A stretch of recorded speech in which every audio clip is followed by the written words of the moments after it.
I set a goal for the first time almost exactly a year ago, and in doing so, changed my life so dramatically that I almost don't recognize it anymore. This is how I got there. Every year on January 1st, my mom would get the family up way too early in the morning and ask us what our New Year's resolutions were. And I, used to come up with some sort of disinterested answer while I was half asleep eating cereal because I used to think of setting goals as kind of pointless. What was the point of setting a goal if we couldn't control the outcome? Weren't we just setting ourselves up for discomfort and disappointment in that interim period where we're chasing the goal and haven't achieved it yet? What if we never even hit it? Well, Mom, if you're watching this, you were right. In this video, I'll go over why I changed my mind on the value of goals and how that's had a profound, tangible impact on my life in the past year. The first reason is that we all have a future. Sometimes, it might sort of feel like we're just automatically going through life, but life doesn't just happen, right? We have to make decisions about literally everything that we're going to do. We wake up every single day, and then what? Well, we have one immediate decision in front of us, and that's whether we just lie there or we get up. And maybe I had a really stressful day the day before, and the outcome I'm chasing is I just want to de-stress a bit. I want to lie there in bed and just watch mindless videos on my phone. Or, alternatively, maybe I have plans in the morning. Maybe I'm meeting someone for breakfast, and so I have to get up, brush my teeth, get ready, all of that. The point really, is that we have an opinion on what the right choice to make is, right? We make the choice based on the outcome or goal that we're trying to drive towards. Now, obviously, with that example we just went over, we were looking at like an immediate micro-term level decision. But this is also true when you zoom out to a week, a month, or even years.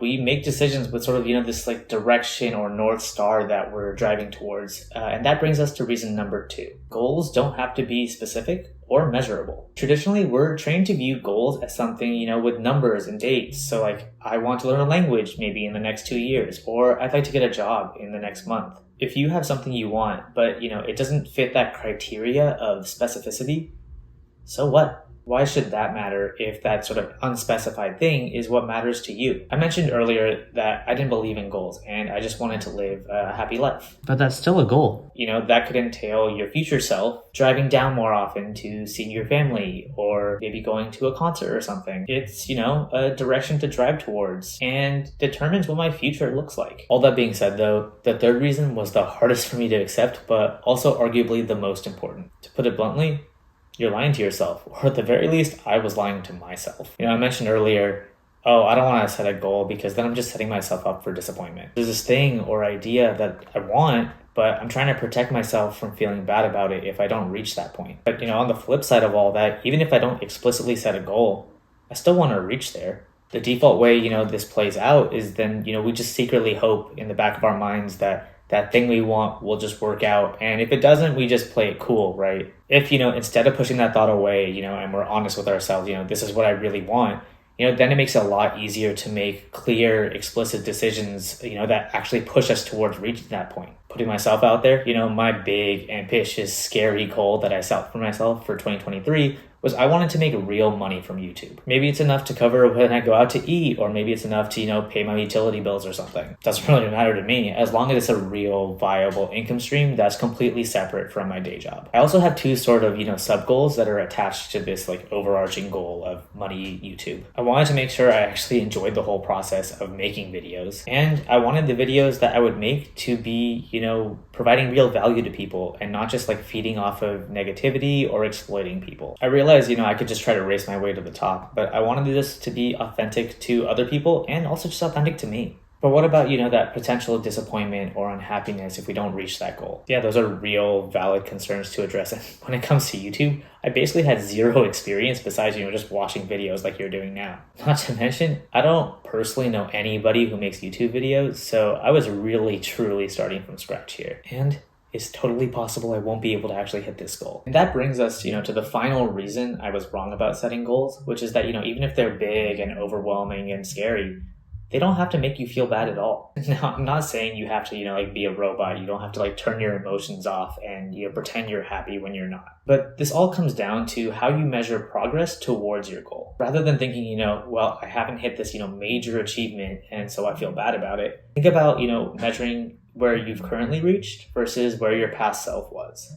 To give this, a more tactical feeling, imagine, you're pursuing a goal and like learning a language, and you've been doing this for a few months now. Maybe, you have a long way to go, but where are you at now versus like, say 2 months ago? Chances are, you made a fair amount of progress in that time, whether that's, learning some new vocabulary or learning some new verb tenses. If you're measuring yourself, against your past self as opposed to, your future self, you're always constantly going to be, getting better and better, doing more and more. And you'll be giving yourself these like little positive dopamine hits as opposed to feeling bad. Now, maybe from the perspective of an outside observer, or if I were just comparing myself to my end goal of making, real money from YouTube, where I'm at currently maybe isn't all that impressive. I have, around 200 subscribers, so I'm really not that close to monetization, and I've made just about 15 videos. But, if I start comparing my current self to my past self for this whole YouTube thing, it's almost unbelievable how much has happened. A year ago, I hadn't even created a channel yet. Forget about posting a video. Even just that, that small, minuscule step of creating a channel was a monumental shift for me. Like I said, I don't know a single person around me, not even acquaintances, who make YouTube videos. I also, had all the typical thoughts about being concerned what friends and even strangers would think about me. I felt concerned about,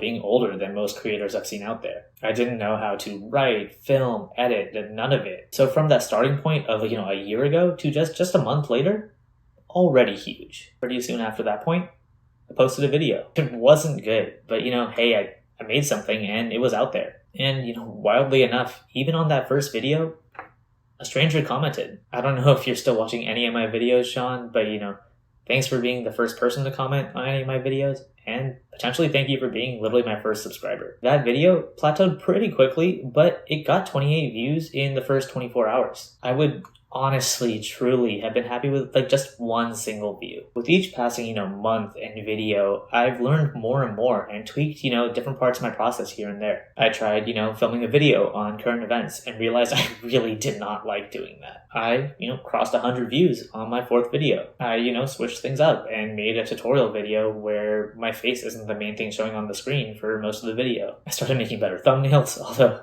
be honest, if they're still bad, let me know. I'm by no means an expert, but I've improved in a lot of ways. I fixed my lighting setup a bit. My editing has gotten, I think, way better. I put out a video that has over 7,000 views.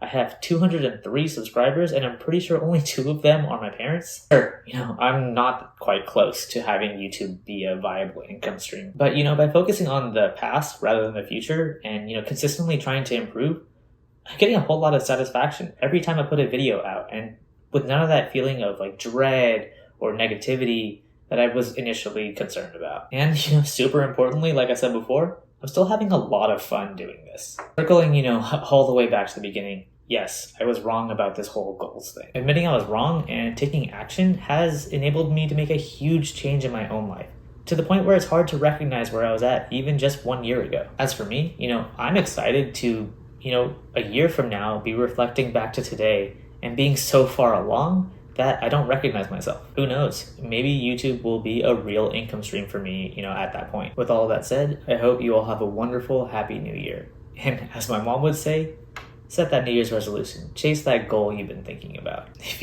you want to help or join me on this road to viable income stream, feel free to like, subscribe, all that jazz. See you in 2024.